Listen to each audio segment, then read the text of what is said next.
right here in Florida. Do you believe that there is real voter intimidation going on? There was a gentleman today, Nicholas Farley, Palm Beach County, a man was arrested. arrested for threatening a woman Can you at hear an that? early voting site in Loxahatchee. And He was arrested for threatening a woman at an early voting site in Loxahatchee, Florida today. Palm Beach County.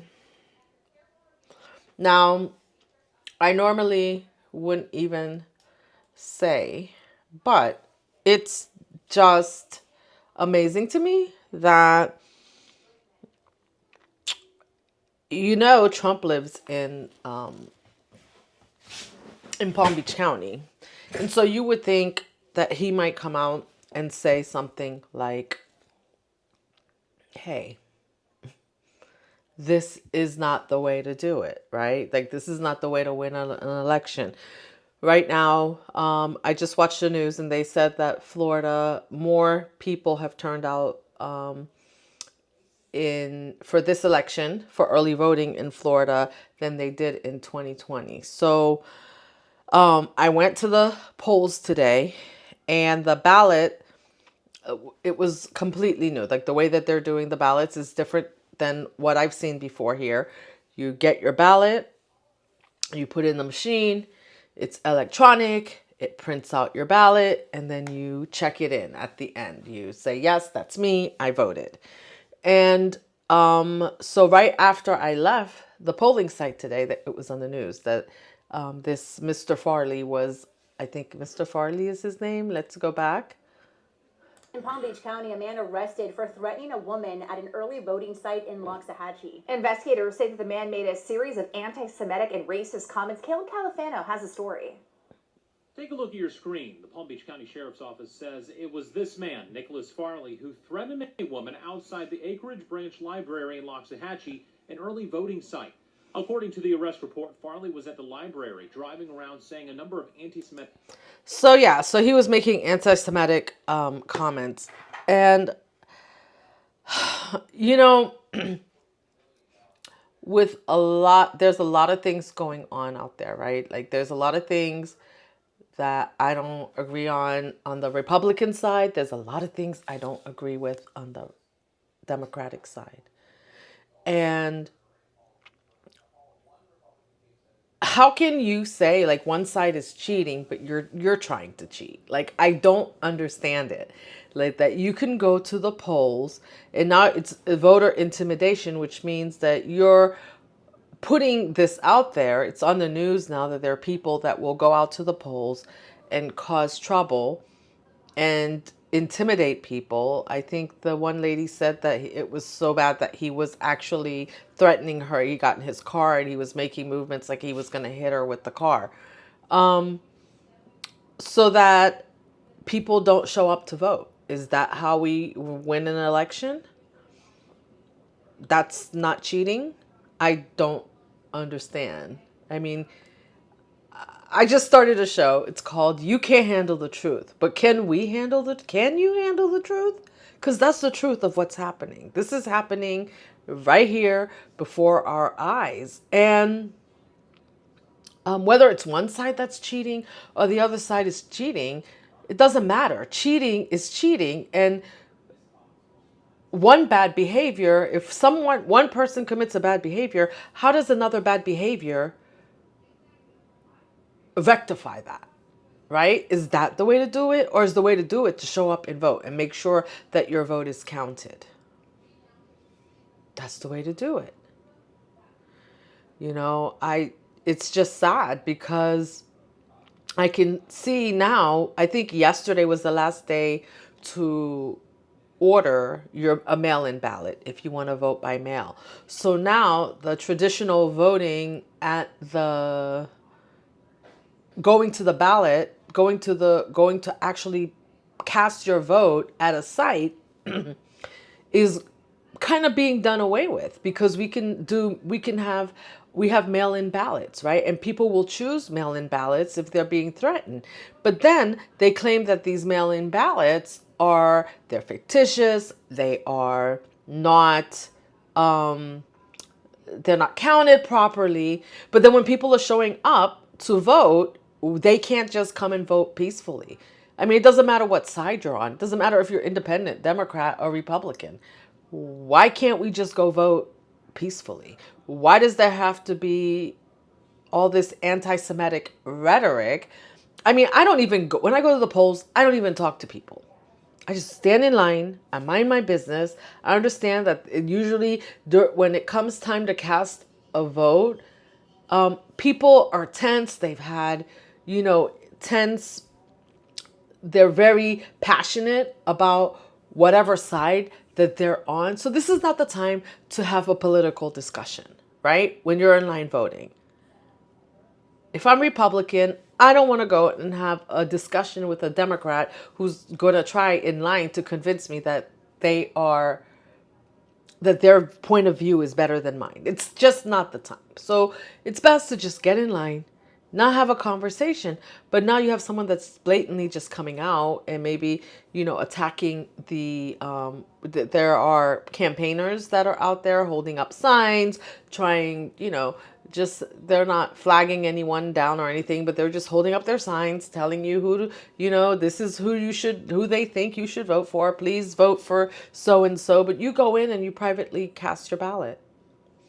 I think this voter intimidation, I hope we have another week of voting left. So I hope for our country, I hope for the people that we can get through this peacefully without incident. It just makes absolutely no sense to me. No sense.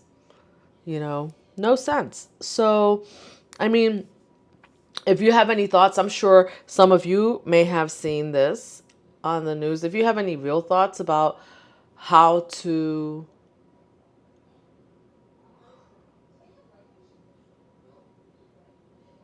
stop this behavior,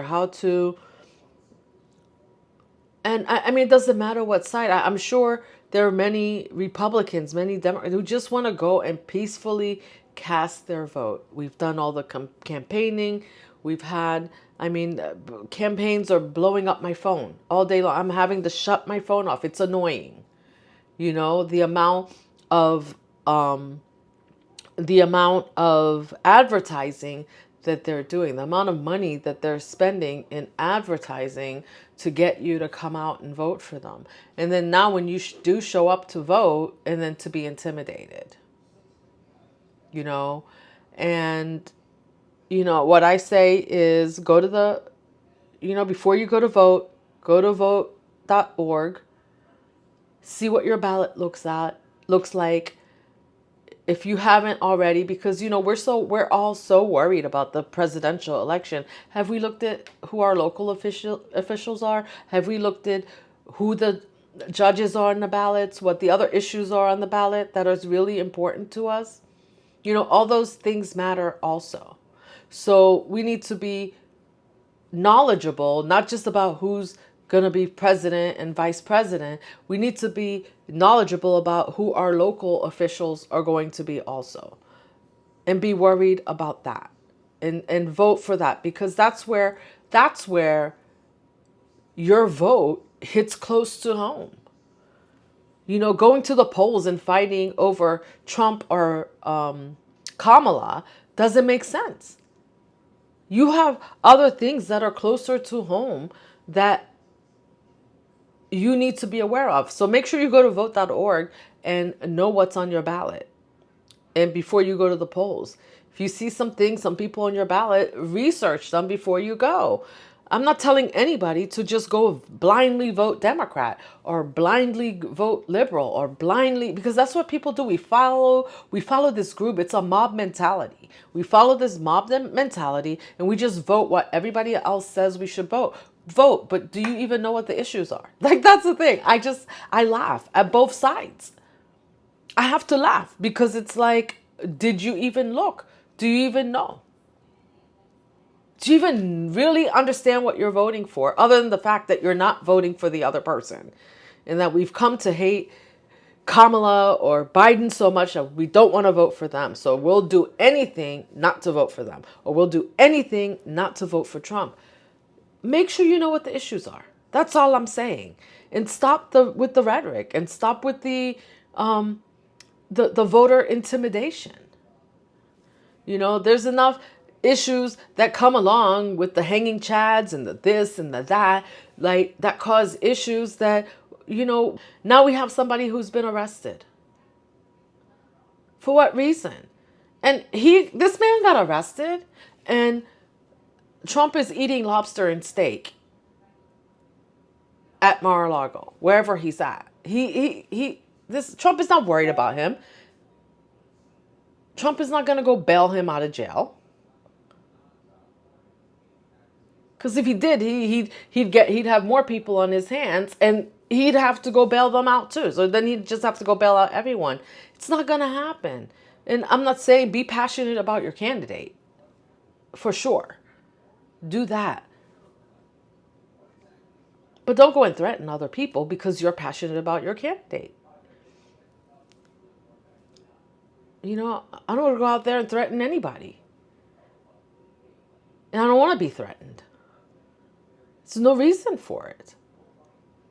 I'm not even talking to the people when I'm whoever's at the polls. I'm not even talking to them. The only people I talk to are the people running the election that say, hey, go here. Here's your ballot. Go here. This is what you do. Directions. Bye. Thank you. Sticker. Thank you. I voted. Here's my sticker. I voted. Let's stop the craziness. I don't know. It just doesn't make sense. All right. Certified translation service with more than 10 years of experience.